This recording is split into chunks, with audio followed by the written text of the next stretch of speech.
Hey folks, how's it going? This is Iron Seagull here, back with another Sims Info and Thoughts video focusing on life and death, this time featuring some SimGuru Q&A over on Twitter. So without further ado, let's get right into it. The first thing we'll talk about is the bucket list feature. So back in September, SimGuru Nova tweeted, "I've written so much text for this pack, I think my keyboard's about to burst into flames."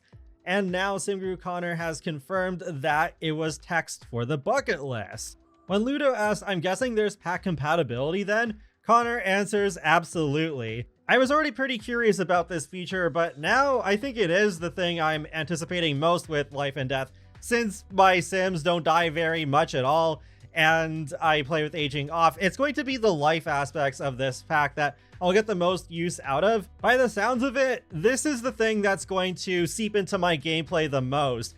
So especially with the wide range of Sims that I have in my save, I want to see how these end up generating. Will most of my Sims end up having similar bucket lists, or will they be vastly different? Because I know with the lifestyles feature from Snowy Escape, yeah, most of the time I tend to get like 2 or 3 of the same one. So I hope that's not what happens with the bucket list. But if there's supposed to be pack compatibility and a lot of text, then there's probably going to be way more possibilities for bucket list goals than lifestyles. To bring up another previous feature that integrates into all of our Sims' lives is the milestone system with Growing Together. They covered some pack compatibility with that, but I feel like they could have done more still. The one example I always think of first is with Kids Room stuff. One of my favorite stuff packs. I wish they had a milestone for when a Sim wins their first Void Critter battle. I think that would have been an interesting memory, because yeah, that's basically what I see milestones as. It's like a remake of Sims 2 memories. So I'm interested in seeing just how far they'll go this time, but they are integrating another feature from Growing Together into this.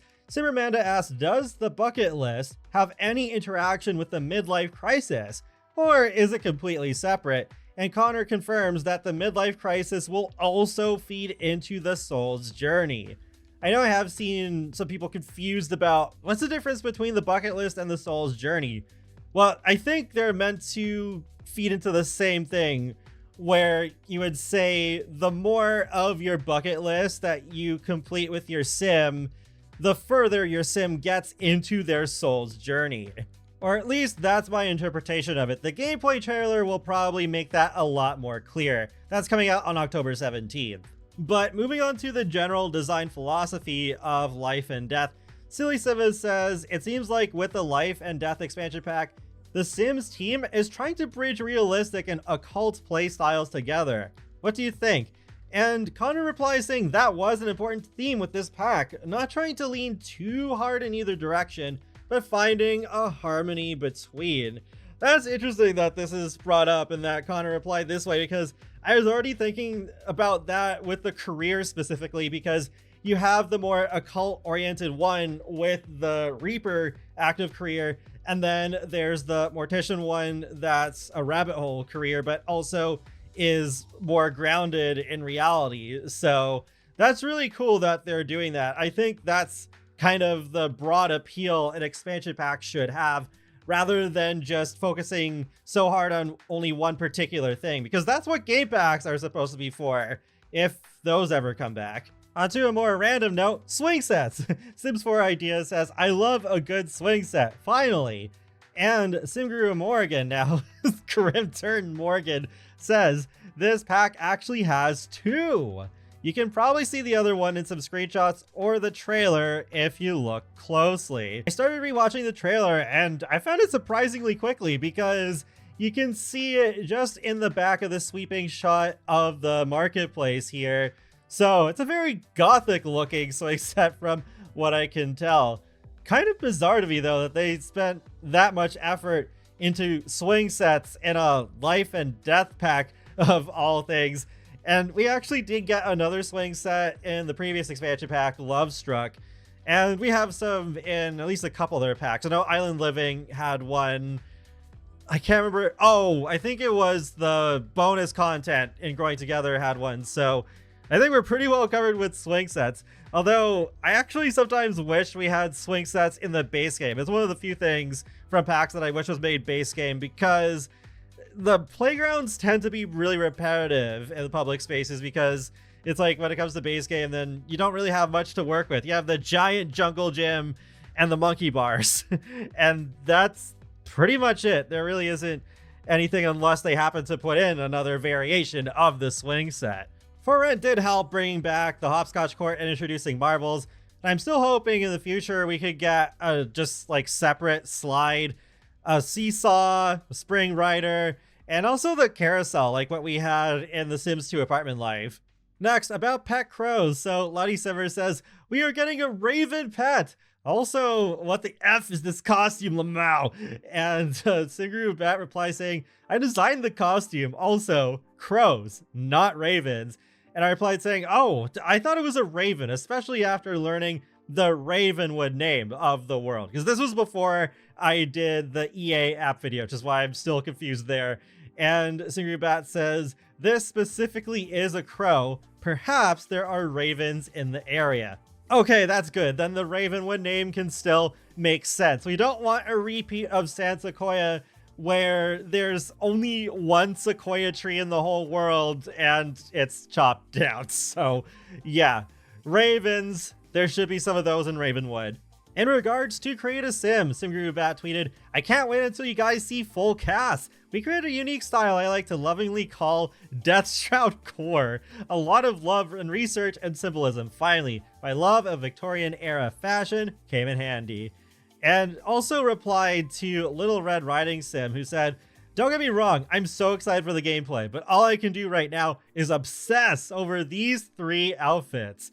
And Bat replies saying, there's a lot of Victorian inspiration in them. Can't wait for you to see more. Victorian era fashion is not typically what I dress my Sims in, but that makes it all the more interesting for me, because especially when you have as many packs as a game like The Sims 4, you gotta try and keep things interesting and not repeat the same styles too much. On another cast-related note, just talking about the cover art with the Sims posing together, and with the Sim on the right, who I'm pretty sure is Nervous Subject from Sims 2 Strangerville, Persephone makes a comment saying, is his hair intentionally imitating the style of Grimm's Scythe with the cut in there?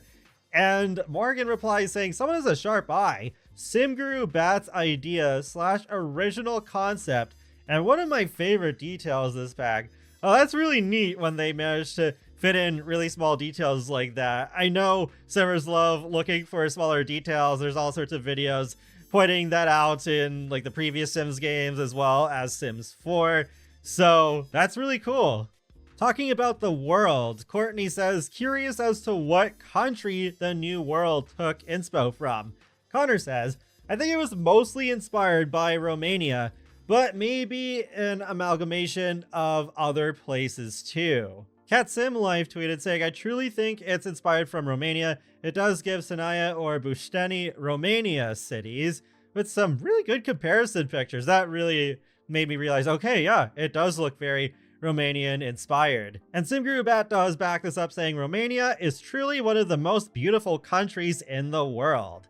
And that is really nice that we're getting some representation from Eastern Europe, even though it wasn't personally like the next thing I wanted to see in The Sims 4.